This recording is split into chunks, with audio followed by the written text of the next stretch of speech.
இந்த நாளின் வேத தியானத்திற்கு உங்கள் அனைவரையும் அன்புடன் வரவேற்கிறேன்.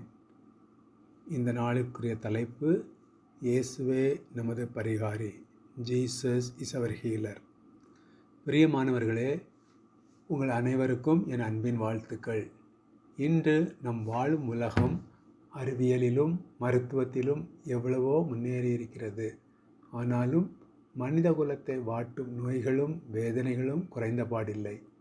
ஆனால் இவற்றுக்கெல்லாம் மேலாக நானே உன் பரிகாரியாகிய கர்த்தர் என்று வாக்கு கொடுத்த ஒரு மகா பெரிய மருத்துவர் நமக்கு உண்டு. அவரே நம் ஆண்டவராகிய இயேசு கிறிஸ்து. இன்றைய உலகில் எத்தனையோ பேர் பலவிதமான நோய்களால் பாதிக்கப்பட்டுள்ளனர். சர்க்கரை நோய், புற்றுநோய் முதல் பெயர் தெரியாத பல கொடிய வைரஸ்கள் வரை மனிதர்களை அச்சுறுத்துகின்றன. பல நோய்களுக்கு மருத்துவ நிவாரணம் இல்லை என்று கைவிரித்து விடுகிறது. இனி அவ்வளவுதான் என்ற விரக்தியில் கண்ணீரோடு படுக்கையில் இருக்கும் எத்தனையோ உள்ளங்களை நாம் பார்க்கிறோம். வேதம் சொல்லுகிறது, மனுஷரால் கூடாதது தேவனால் கூடும்.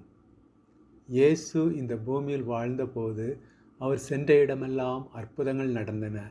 குருடர்கள் பார்வை பெற்றார்கள், சப்பானிகள் நடந்தார்கள், குஷ்டரோகிகள் சுத்தமானார்கள். அன்று அற்புதங்களை செய்த அதே இயேசு இன்றும் மாறாதவராகவே இருக்கிறார். வேதத்தில் சொல்லப்பட்டுள்ளது, அவர் தாமே நம்முடைய பலவீனங்களை ஏற்றுக்கொண்டு நம்முடைய நோய்களை சுமந்தார். மருத்துவ அறிக்கைகள் எதிர்மறையாக இருக்கலாம், ஆனால் நம்முடைய தேவனுடைய அறிக்கையோ நமக்கு நம்பிக்கை ஊட்டுவதாக இருக்கின்றது. அவர் வார்த்தையினாலே நோய்களை குணமாக்குகிறவர். அன்பர்களே, உங்கள் நோய் எதுவாக இருந்தாலும் சரி, அது எவ்வளவு காலம் உங்களை வாட்டினாலும் சரி, இயேசுவிடம் வாருங்கள். அவர் உங்கள் காயங்களை ஆற்ற காத்திருக்கிறார். வருத்தப்பட்டு பாரம் சுமக்கிறவர்களே, நீங்கள் எல்லாரும் என்னிடத்தில் வாருங்கள், நான் உங்களுக்கு இளைப்பாறுதல் தருவேன் என்று சொல்லப்பட்டிருக்கிறது. மருத்துவர்களால் உடலை குணப்படுத்த முடியும், ஆனால் இயேசு ஒருவரால் மட்டுமே ஆத்துமாவையும் உடலையும் சேர்த்து குணப்படுத்த முடியும். உங்கள் பிரச்சனைகள், கண்ணீர்கள், தீராத நோய்கள் அனைத்தையும் அவர் பாதத்தில் வையுங்கள்.